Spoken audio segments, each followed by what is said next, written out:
sinusundan ng mga subject. Pinapaimbestigahan po sa amin itong dalawa to pagkat may duda ang magulang ng babae sa lalaki.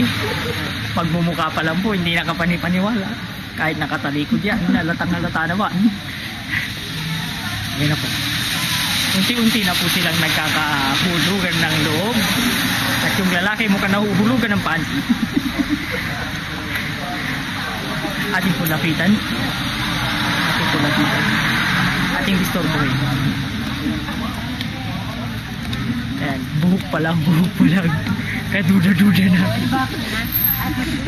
Sino magtitiwala sa buhok na ganyan?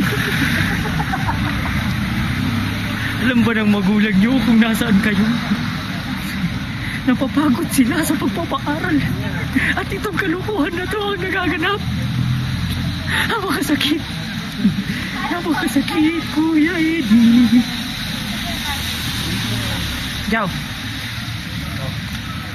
Ngiti naman kayo. Dino-document namin kayo. Uy, sila na. 5 seconds lang. 5 seconds lang. Mamaya, detection mo sila.